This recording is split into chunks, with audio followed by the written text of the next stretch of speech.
नमस्ते बच्चों। तो कैसे हो? आज हम बात करेंगे क्लास 10th की। ठीक है, क्लास 10th की बात करेंगे और हम पढ़ेंगे इसमें यूक्लिड विभाजन प्रमेयिका को। ठीक है, और जानेंगे कि ये क्या होता है, कैसे। ठीक है, और इसके पहले मैंने एक परिचय परिचय से रिलेटेड इस चैप्टर के रिलेटेड मैंने वीडियो बनाया था, तो उसको भी आप लोग जाके देख सकते हैं। ठीक है, अच्छा लगे ये वीडियो तो मालूम है क्या करना है, लाइक शेयर और सब्सक्राइब। लाइक तो कर देना भाई और सब्सक्राइब कर देना। ठीक है, तो चलो स्टार्ट करते हैं। तो हम आज इस वीडियो में पढ़ने वाले हैं यूक्लिड विभाजन प्रमेय का। ठीक है, और इसके पिछले वाले वीडियो में हम पढ़े थे कि जो ये परिचय संख्याएं क्या होती हैं। ठीक है, और प्राकृतिक संख्याएं, अपरिमेय, परिमेय, पूर्णांक, पूर्ण संख्या, इन सारी बातों को हमने देखा था। ठीक है, तो चलिए आज हम पढ़ते हैं यूक्लिड विभाजन प्रमेयिका। तो प्रमेयिका क्या होता है बच्चों, पहले इसको देखते हैं। ठीक है, प्रमेयिका क्या होता है? प्रमेयिका, तो प्रमेयिका का मतलब है कि एक सिद्ध किया हुआ कथन होता है। ठीक है, एक सिद्ध किया हुआ कथन होता है, स्टेटमेंट होता है, जो मान लीजिए किसी गणितज्ञ द्वारा कहा गया जो नियम होता है, कह सकते हैं कथन होता है, जो कहा जाता है, सिद्ध किया जाता है। ठीक है, सिद्ध किया हुआ कथन होता है, उसको क्या बोलते हैं? प्रमेयिका बोलते हैं। और इसे एक अन्य कथन को सिद्ध करने में प्रयोग करते हैं।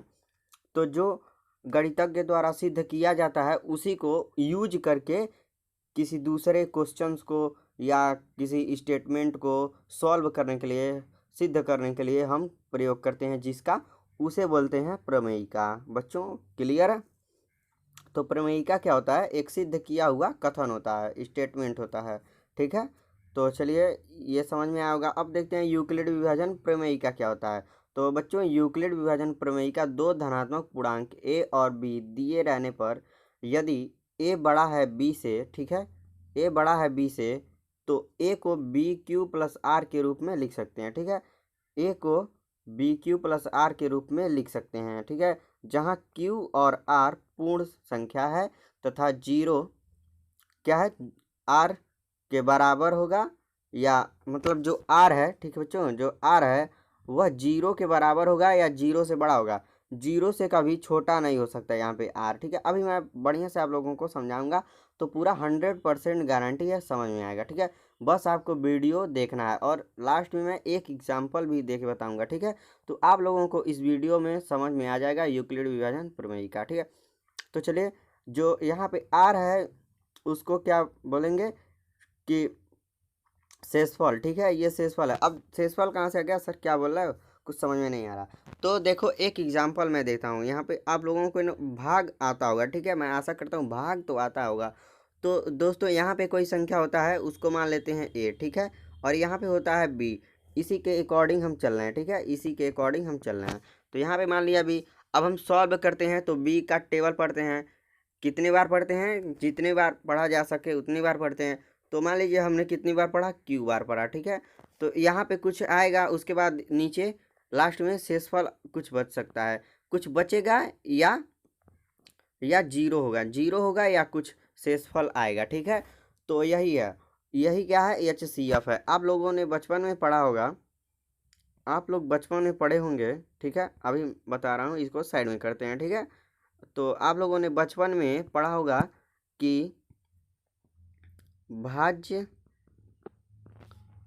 भाज्य, एक सेकेंड मैं लिख के आप लोगों को चलाऊंगा। तो हम यहाँ पे क्या लिख सकते हैं? भाज्य बराबर भाजक गुणे भागफल प्लस शेषफल। अभी उदाहरण देके समझाते हैं। देखिए पहले बता देते हैं भाज्य क्या है, भाजक क्या है। ठीक है, तो भाज्य क्या है, ये है। ठीक है, भाजक कौन सा है, ये है। फिर से भागफल क्या है, ये वाला है। फिर से शेषफल ये है। ठीक है, आर शेषफल है, यहाँ पे लिख देते हैं नीचे। ठीक है, जिससे आप लोगों को अच्छे से समझ में आए। तो ये क्या है, ए है बराबर बी है गुणे क्यू है, एक सेकेंड, क्यू और प्लस आर। ठीक है, तो अब चलिए एग्जाम्पल से समझते हैं कि ये यूक्लिड विभाजन प्रमेयिका क्या है। अभी तो हम इसका उपयोग नहीं बता रहे हैं। ठीक है, बाद में इसी वीडियो में आपको सब कुछ जानने को मिलेगा, बस वीडियो में बने रहिए। ठीक है, तो आप लोगों को अब बताएंगे कि ये क्या है, मतलब ये कैसे पता चलेगा। तो बचपन में आप लोग भाग लगाते थे, जैसे यहाँ पे मान लीजिए मैंने लिख दिया 10, ठीक है, ठीक है, 10 लिख दिया। और यहाँ पे मैंने भाग करने के लिए कह दिया 3 से, तो कै बार में जाएगा, 3 त्रिक का 9, और बचेगा 1, ठीक है, 1 बचेगा, 1 बचेगा। तो आप लोग यहाँ पे बचपन में कह रहे थे, भाग लगा रहे थे, अब सर जी 3 या 4 में आप लोग पढ़ रहे थे, तो उस समय सर जी बताए थे यही वाला चीज़, ठीक है। सर जी क्या बताए थे भाई, यही चीज़ तो बताए थे, यही चीज़ तो बताए थे कि भाज्य बराबर भाजक गुणे भागफल प्लस शेषफल। अगर तुमको आंसर अपना चेक करना है, भाग ये वाला, इसका आंसर चेक करना है तुमको, तो ये इस पे रख दो। तो तुम क्या करते थे कि भाज्य क्या है, 10 है, और भाजक क्या है, 3 है, गुणे भागफल क्या है, 3 है, और प्लस शेषफल क्या है, 1 है। तो यहाँ पे क्या आ जाएगा, 3 त्रिक 9 और 1 10, 10 आ गया। तो हाँ देखिए भाई, भाज्य के बराबर हमारा आ गया इन सब का गुणा जोड़ करने पे। इसका मतलब क्या था, हमारा आंसर सही था। तो उस समय आप लोगों को सर जी जो पढ़ाए थे वही क्या था, यूक्लिड विभाजन प्रमेय का था, पर आप लोगों को नाम नहीं बताया गया था, ठीक है।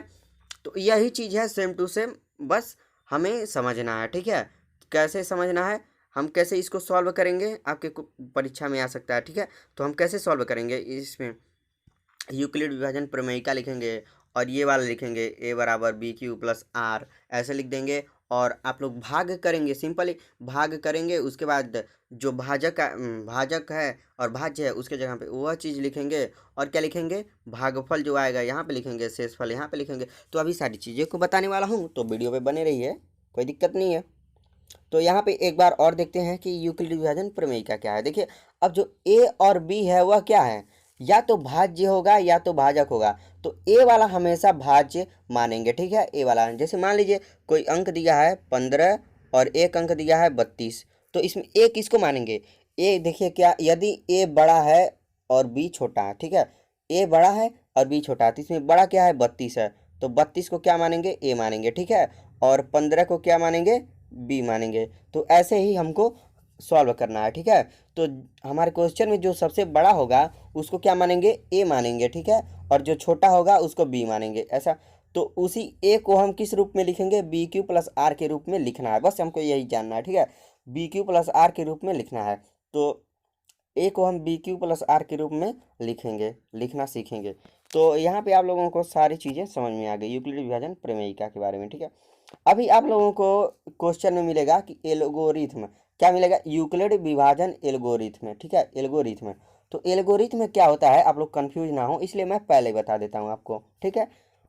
पूरा यूक्लिड विभाजन आपको देखने को मिलेगा, यहाँ पे समझने को मिलेगा, ठीक है। तो अभी एग्जाम्पल के थ्रू आप लोगों को समझाया जाएगा, तो आपको पूरा 100% समझ में आ जाएगा। तो देखिए यहाँ पे जो एल्गोरिथ्म होता है उसे क्या कहते हैं, वह क्या होता है, एल्गोरिथ्म क्या है। तो देखिए, सुपरिभाषित चरणों की एक श्रृंखला हो जो एक विशेष प्रकार की समस्या को हल करने की प्रक्रिया या विधि प्रदान करती है। देखिए यहाँ पे हो जो लिखा है इसको कट कर दीजिए, हो रहा सेंटेंस सही नहीं हो रहा है, ठीक है।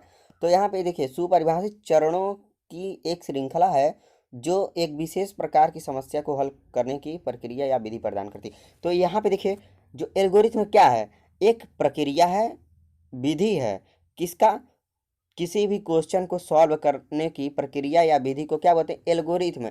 या किसी कार्य को सीरियल वाइज करने के, चरण 1 चरण 2 यानी लाइन बाय लाइन किसी काम को करने के लिए क्या कहते हैं, एल्गोरिथ्म कहते हैं, सिंपल सी बात है, ठीक है। तो यहाँ पे एल्गोरिथ्म का बस यही मतलब है कि चरणों से हमें सॉल्व करना है, एल्गोरिथ्म का प्रयोग करना है, किसका, यहाँ देखते हैं यूक्लिड विभाजन प्रमेयिका, यूक्लिड विभाजन एल्गोरिथ्म, जो यूक्लिड विभाजन है वो एल्गोरिथ्म यानी चरणों से हमें सॉल्व करना है, ठीक है। तो आप लोगों को समझ में आ रहा होगा कि ऐसी विधि है। तो चलिए, ऐसी विधि है एक प्रकार की जिससे हम समस्या को हल करते हैं, उसको एल्गोरिथ्म कहते हैं, ठीक है। आगे बढ़ते हैं, अब हम देखेंगे कि यूक्लिड विभाजन एल्गोरिथ्म से HCF कैसे निकालें। दोस्तों, इसकी सहायता से हम किसका क्या ज्ञात करते हैं, HCF ज्ञात करते हैं, ठीक है। HCF ज्ञात करते हैं, आपके क्लास में दिया भी है, आपके 10th में दिया है, यही क्वेश्चन हमें सॉल्व करना है। तो इसको ध्यान से देखेंगे, ठीक है, इसको ध्यान से देखेंगे। तो सबसे पहले एक बार रिवाइज कर लेते हैं इसी वीडियो में कि हमारा जो क्या होता है, यूक्लिड विभाजन एल्गोरिथ्म होता है, उसका फार्मूला क्या होता है। उसमें सबसे बड़ा देख, ए रहेगा उसको क्या लिखना रहता है, बी क्यू प्लस आर के रूप में लिखना रहता है। ए क्या होता है, दो संख्या दी होती है जिसमें से एक वाला सबसे बड़ा होता है उसको बोलते हैं ए, ठीक है, ए मान के चलते हैं जो सबसे बड़ा होता है, ठीक है। और उसी ए को हम बी क्यू प्लस आर के रूप में लिखते हैं, बी क्यू प्लस आर के रूप में लिखते हैं, ठीक है। तो चलिए अब पढ़ते हैं हम क्या कैसे इसको सॉल्व करते हैं, कैसे जानते हैं, कैसे एचसीएफ को निकालते हैं, ठीक है, यूक्लिड विभाजन प्रमेयिका से, एल्गोरिथम से। तो चरण एक में हम क्या करते हैं, सर्वप्रथम बड़ी संख्या को ए और छोटी संख्या को बी मान लेते हैं, ठीक है, बी मानते हैं। फिर ए को बी क्यू प्लस आर के रूप में लिखते हैं, ठीक है। सबसे पहले हम जो उसमें सबसे बड़ी संख्या होगी उसको ए मानेंगे और छोटी संख्या को बी मानेंगे, और फिर से ए को बी प्लस क्यू के रूप में लिखेंगे। कैसे लिखेंगे भाई, भाग करके लिखेंगे, ठीक है। जैसे मान लीजिए मुझे यहाँ पे 30 दिया हो एक संख्या, और एक संख्या कितना दिया हो, एक संख्या दिया हो मेरा 4, तो कैसे लिखेंगे, इसमें 30 क्या हो जाएगा, ए हो जाएगा। तो यही सूत्र होता है हमारा, ए बराबर बी क्यू प्लस आर, यही होता है। तो हम यहाँ पे क्या लिखेंगे, ए को क्या लिखेंगे 30 और बी को लिखेंगे 4। तो अब क्या करेंगे, हम 4 से भाग करेंगे किसमें, 30 में, ठीक है। तो कितना आएगा, और 9 चौको 36 होता है, 8 चौक 48, 9 चौको 8 चौक को 8 के आंसर 8 तिरकी 24, 8 चौक को 32 हो जाएगा, ठीक है। और यहाँ पे 7 चौक को 28 होता है, तो यहाँ पे लिखेंगे 7 और 28, ठीक है। अब घटाएंगे कितना बचेगा, 2 बचेगा ना, 30 में से 28 जाएगा, 2 बचेगा यहाँ पे। तो क्यू क्या आ गया, क्यू क्या है, भागफल है, ठीक है। तो भागफल कितना आ गया 7, और आर क्या है, शेषफल है, शेषफल कितना आ गया 2। तो इसी तरह से लिखेंगे, ठीक है। तो ये हो गया, हम इसको 30 को क्या कर दिए, 30 को माने ए, और ए को हमें बी क्यू प्लस आर के रूप में लिखना था, तो बी और क्यू और प्लस आर के रूप में हम लिख चुके हैं, ठीक है। तो ऐसे ही हमें करना है, पहला चरण में ये चीज़ है, ठीक है। आपको आशा करता हूँ अच्छे से समझ में आया होगा, और लाइक कर देना भाई समझ में आया तो, ठीक है, लाइक रुकना नहीं चाहिए। तो अब देखते हैं दूसरे चरण में क्या कहता है। अब यदि आर जीरो है, जीरो अगर आर हमारा कितना आया था बताइए, 2 आया था, तो जीरो है, जीरो नहीं है, ठीक है। तो जीरो अगर जीरो रहेगा तब क्या करेंगे, जीरो रहेगा तो बी जो होगा एच सी एफ हो जाएगा, बी होगा एच सी एफ, ठीक है।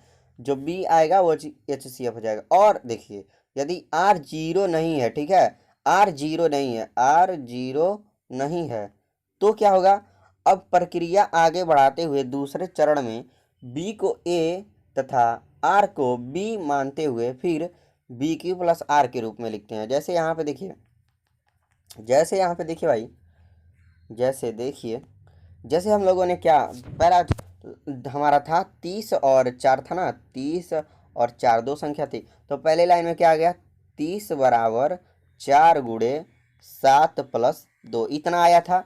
तो अब क्या करेंगे हम, यहाँ पे ये क्या है, बी है, ये बी है और ये आर है, तो जो बी है उसको ए मान लेंगे, ए यानी इस साइड में लाएंगे, ठीक है, बराबर की इधर लिख देंगे और फिर बराबर लगाएंगे। फिर 2 को हम बी मान लेंगे, ठीक है। उसके बाद एक सेकेंड, 2 को मानेंगे बी ना, 2 को क्या मानेंगे, बी मान लेंगे, ठीक है। यहाँ पे इस वाले संख्या को यहाँ पे लिख दीजिए और इस वाले संख्या को यहाँ पे लिख दीजिए, हो गया आएगा काम। तो अब हम करेंगे भाग, तो भाग करेंगे 2 का 4 में, तो 2 दूना 4 होगा, और शेषफल कितना आएगा, 0। तो कह रहा अच्छा, अब देखिए जब हमारा शेषफल 0 आ जाएगा, अब 0 नहीं आया था पहले लाइन में, 0 नहीं आया था, तो हम इसको प्रक्रिया को आगे बढ़ाते हुए क्या किए, जो बी था ऊपर लाइन में, यहाँ पे जो इस लाइन में जो बी था उसको क्या मान लिए, ए मान लिए, और यहाँ पे जो आर था उसको क्या मान लिए, बी मान लिए। तब फिर से वही प्रक्रिया हल किए, वही प्रक्रिया लगाएं, इसी को कहते हैं एल्गोरिथम बच्चों, इसी को कहते हैं कि बार बार प्रक्रिया वही आजमा कर हम हल तक पहुंचते हैं, ठीक है। तो एक विधि, एक प्रक्रिया जो लगातार चलती रहती है उसी को एल्गोरिथम कहते हैं, ठीक है। तो यहाँ पे फिर से वही प्रक्रिया किए, तो इस बार क्या हुआ, शेषफल क्या आ गया, 0 आ गया। तो यहाँ पे जो 0 शेषफल आ गया, तो जो हमारा एच सी एफ होगा वह 2 होगा, एच सी एफ क्या होगा, इसका 2 होगा, ठीक है, 2 होगा। तो यही चीज़ें हैं, आप लोगों को समझ में आई होगी बहुत अच्छे तरीके से। अब हम चलते हैं आगे, देखते हैं तीसरे चरण में क्या है, तीसरे चरण में क्या है। तीसरे चरण में अब आर तक जब तक, ठीक है दोस्तों, तीसरे चरण में जब तक 0 नहीं आता यही प्रक्रिया करेंगे। जब 0 मिल जाएगा, जब 0 मिल जाए तो बी एच सी एफ होगा, ठीक है। जब 0 आ जाएगा तब बी के जगह पे जो होता है वही क्या होगा, HCF होगा। तो आप लोगों को आशा करते हैं समझ में आएगा। चलिए अभी तक अगर आपको नहीं समझ आया तो क्वेश्चन देखते हैं, ठीक है। आप ही से किताब से है, NCERT के क्वेश्चन से है बच्चों। तो चलिए देखते हैं। यहाँ पे देखिए, यहाँ पे देखिए आप लोग, यहाँ पे दो संख्या हमको दी गई है, 4052 और 12576। HCF यूक्लिड विभाजन एल्गोरिथ्म का प्रयोग करके ज्ञात कीजिए। तो देखिए यहाँ पे हम लिखेंगे हल, फिर से लिखेंगे चरण 1, और वहाँ पे लिखेंगे यहाँ 12576 और बड़ी है 4052 से, ठीक है। ऐसा लिखेंगे। हम 2000 सॉरी हम 12576 और 4052 पर यूक्लिड प्रमेयिका का प्रयोग करेंगे। कैसे? इसको जो बड़ा है उसको मान लेंगे a और जो छोटा है उसको मान लेंगे b। तो क्या होता है a बराबर BQ+R। तो हम भाग करेंगे, सिंपल ही सीधे बच्चों हम भाग करेंगे, ठीक है।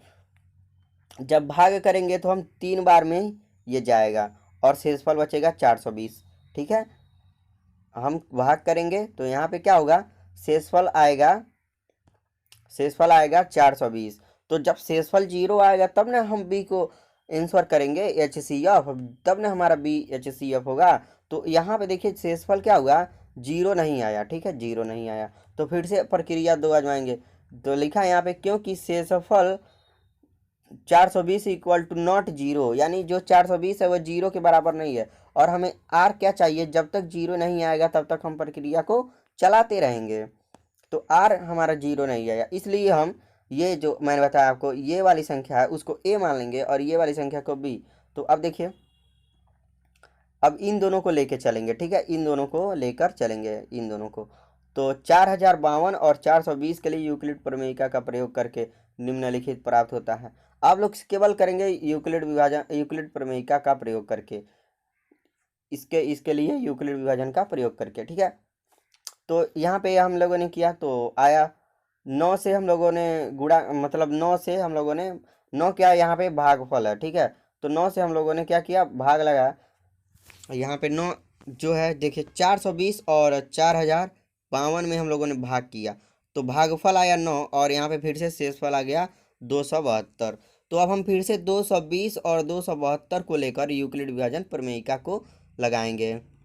तो जब यूक्लिड विभाजन प्रमेयिका को लगाएंगे तो यहाँ पे फिर से भाग करेंगे, वही प्रक्रिया चलती रहेगी भाई, सेम टू सेम। तो एक बार में जब करेंगे तो 148 हमारा क्या होगा, शेषफल होगा, ठीक है।